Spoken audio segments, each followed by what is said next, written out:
PhD করতে তিনি পাড়ি জমিয়েছিলেন জার্মানি। যে বিশ্ববিদ্যালয়ে পিএইচডি করতেন সেই সময় আইনস্টাইন সেই বিশ্ববিদ্যালয়ের অধ্যাপক। একবার সেই শহরে এক কৌতুক প্রতিযোগিতার আয়োজন হলো স্থানীয় জার্মান ভাষায়, আর সেই প্রতিযোগিতায় দ্বিতীয় স্থান পেলেন এক বাঙালি। ভাবা যায়, একবার এক রাষ্ট্রদূত তার সাথে সাক্ষাৎ করে আলাপ করলেন। পরে সেই রাষ্ট্রদূত বলেছিলেন, আমি জীবনে এত অল্প সময়ের মধ্যে পৃথিবীর এত বিষয়ে আলাপ শুনি নাই, যেটা উনি আমাকে শুনিয়েছিলেন অল্প কয়েক ঘন্টার মধ্যে।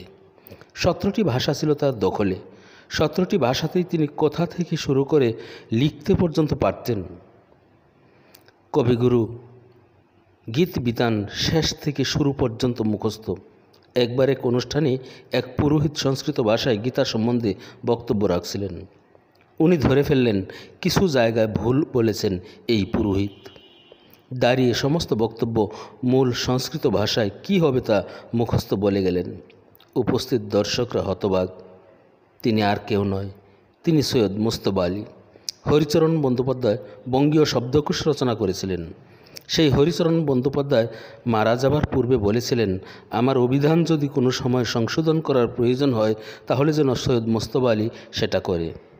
এর মাধ্যমে বোঝা যায় সৈয়দ মুজতবা আলীর বাংলা ভাষায় কত গভীর দখল ছিল। অত্যন্ত ধর্মনিরপেক্ষ মানুষ ছিলেন সৈয়দ মুজতবা আলী। জাত ধর্ম নয়, মনুষ্যত্বের শিক্ষাই ছিল তার আদর্শ। কটাক্ষের শিকার হতেন প্রশ্ন প্রায়ই। অনেকে বলতো মুজতবা আলীর ধর্ম নিরপেক্ষ উদার দৃষ্টিভঙ্গি একটা আইওয়াস। আসলে আলী একজন ধুরন্ধর পাকিস্তানি এজেন্ট।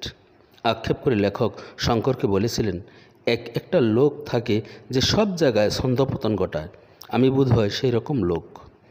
রসবোধ ছিল খুব বেশি। মৃত্যুর আগে অবধি তা বজায় ছিল। বলেছিলেন আমার মৃত্যুর পর সবাইকে বলবে আলী সাহেব তার বেস্ট বইটা লেখার কথা ভাবছিলেন। কিন্তু কি করবেন, ওনার তো প্যারালাইসিস হয়ে ডান হাতটা অবশ হয়ে গেল।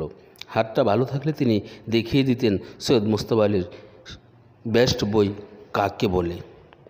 তার লেখা পড়লে অনুধাবন করা যায় তার লেখনের গভীরতা, তার জীবন তৃষ্ণার প্রতি ভালোবাসা।